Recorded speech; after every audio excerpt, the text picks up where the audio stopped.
Have you ever noticed how you give and give until there's nothing left of you? You show up for everyone, but when it's time to receive, silence. That isn't love, that's overgiving. And today I want to show you how to heal this wound and truly step into your true feminine power. Women who extract their worth from giving, I've come to notice they are the most wounded women.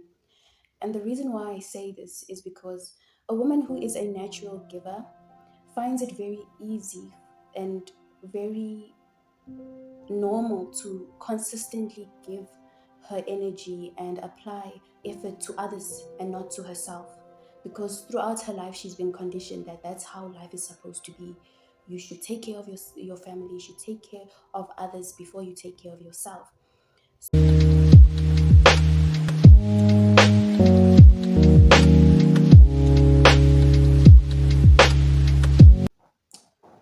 Hi, my loves. Welcome to Grow Glow Initiative. My name is Rose, and I am a feminine energy healing coach. I have taken personal work to heal myself, and now, because of my expertise, I now heal other women. I was a former nice girl. I was a woman who used to give her time and energy freely. And I'd say for me at the time, giving my energy felt comfortable and familiar. But that is where I fell short. I didn't realize at the time that it was a wound that I carried from a very young age. I didn't also realize that over time, if I kept going in this direction, I would have attracted a lot of scenarios that would have led me either in burnout, a lot of trauma, and just dealing with individuals who are codependent. Another thing that I realized was my relationships were not working for me, especially with men. You attract a lot, let me just rephrase. You attract a lot of codependency when you're a giver. So when I say women who are natural givers are wounded, I say it because I know that these women do not realize that that is not working for them. It is not healthy behavior, especially from the aspect of being a woman who is trying to thrive in her feminine. That is probably one of the things that stops you from receiving the life that you've always envisioned, the love that you've always envisioned, maybe even the career that you've always envisioned, because you're in giver mode. And when you're in giver mode, you attract a lot of scenarios and situations that will be a disservice to your feminine essence. So I will be giving you the shifts that you will need to take to stop overgiving and truly step into your full feminine power. Okay, welcome. I actually had to refilm because I filmed the part and then the editing just went bad, so I had to refilm again. So please just have some grace with me. The that you're going to have to take to stop over giving and start to receive.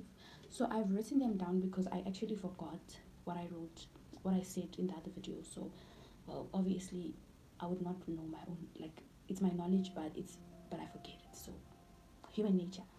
But I'm gonna get into the shifts that you need to take to stop over giving. And if you see me looking down, it's because I'm reading and then I'll just explain. Okay, so number one, it is important for you to realize that as humans, serving and loving others is good, but you also need to love yourself and serve yourself first. You cannot pour into an empty cup. So when I say channel that over giving into yourself, start looking at yourself and saying, okay, how do I get to a point where all this energy that I am giving away, I receive and I actually give it back to myself so that I can attract more into my life? Because it is in receiving when you understand that as a woman, your essence, your power, your magnetism is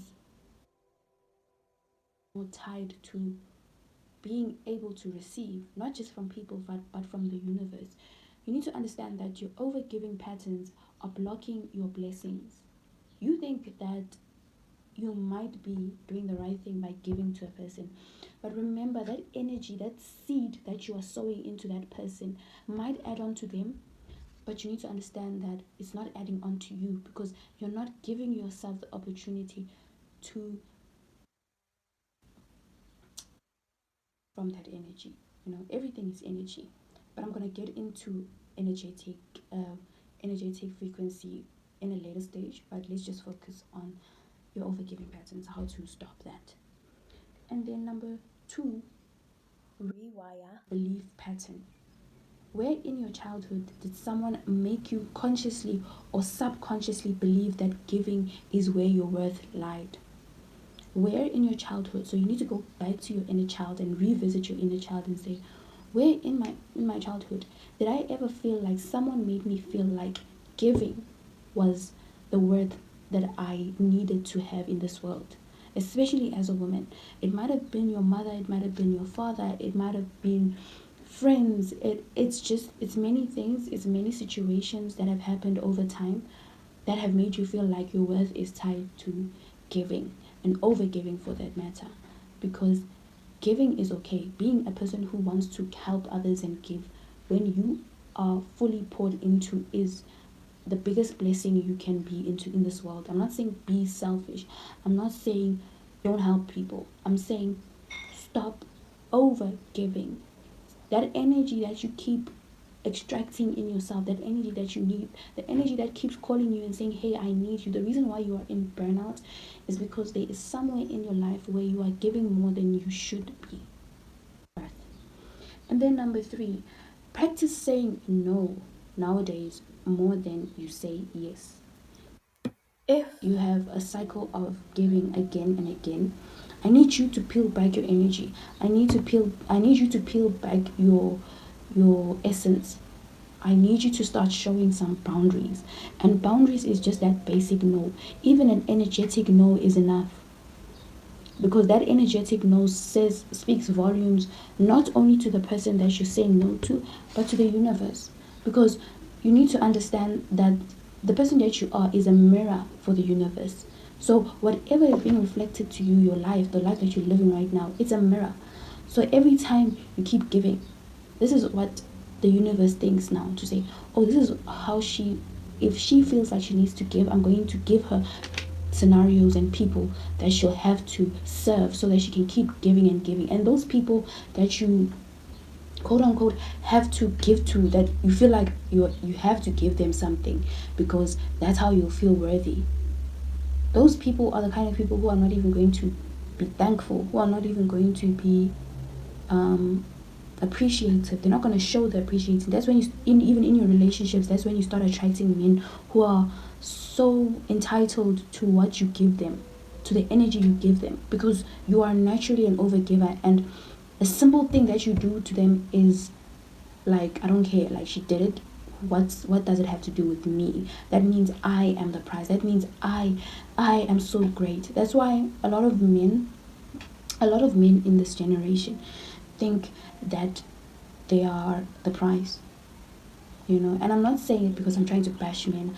I'm not bashing men. I think men are incredible in their own rights. I think men have their own wounds that they need to heal, but I feel like a lot of men are in this pattern of thinking they are the prize. Because as a woman, when you get to a point where you keep thinking that, oh, I have to do things for him, I have to take care, I have to do what, that makes him feel like he is the prize. That makes him feel like, oh, she's not the one who's remarkable. I am remarkable. There's something amazing about me. That's why she keeps doing the things she's doing. So you will not attract men who are willing to serve you, who are willing to do things for you, treat you like a princess, treat you like a queen, because you are in this pattern of overgiving. Okay, let's get into the next one. The last one, I'll say, once you have asserted your boundaries and peeled back that energy, I want you to take that energy and put it into yourself. So this is amazing. This is the breakthrough. Once you get to this point, You have the heavens singing because now you are a woman in your feminine. You have the time, you have the opportunity, and now finally you have the energy to pour into yourself, to love yourself. You have energy now. No more excuses, no more burnout. And even in that burnout, you have so much time to heal in that burnout because you have peeled back your energy. Your boundaries are asserted. We can then allow the universe to multiply whatever we have sowed. So your energy now becomes so powerful, so magnetic, because you have understood the idea that everything is from within, everything comes from the inside. And once you understand that everything comes from the inside, you stop extracting your worth. Now, when it's time for you to receive, you will receive gifts in multiplication. You will receive abundance. You will receive all that you have ever dreamt of because you have redirected your energy. Feminine energy is more so about discernment. It's about understanding where to pour your energy and where to not pour your energy. It's about understanding that some things are just me extracting my worth. But me on my own, I am able to create my own worth. I am able to validate my worth because as a woman, I am already worthy. I am already worthy. We literally bring life into this world. So we are worthy as women. And please understand that you're not only doing this for yourself, you're doing this for the other women who are going to be impacted by you. You're doing this for your future daughter. You're doing this for your friends, for your mother, for your aunties, your grannies, for your lineage. You are healing. You are literally changing what has been cursed in your bloodline. So when you get to that point in time where you start to think about yourself and you start to reflect on how you can make your life better as a woman, I need you to understand that being selfish is the best decision you are going to make. And being selfish is the decision you make every single day to choose yourself over the things that do not serve you, over the things that do not serve your growth. So that's it for this video. Thank you so much for coming. If you came this far in the video, thank you so much for watching and tuning in. I hope you did receive something of value in my video. I am truly deeply passionate about this because I have gone through it firsthand, and I have also realized that there are a lot of women going through it. But I feel like women are really entering an age of healing and deep work, and I'm just here for it. So, as your feminine energy healing coach, I might just be getting started, but I have a lot of work that I want to do and a lot of work that I'm passionate. So, if you feel like there's something that you need to work on, whether it's your feminine energy, whether it's healing your hormones or even healing your nervous system, please um, join a Grow Glow initiative. We are working to heal women one day at a time, one step at a time, also. So I leave you with all the love, and I hope that in your journey of healing, you find the peace, you find the love, that love that is within, because the love is here. It's here. Once you start to love yourself, you just exhale, like I'm happy and I'm grateful for myself that I found the true essence, the true rose um, that I had been praying for. So I also hope you find it. Thank you. Thank you so much. Bye.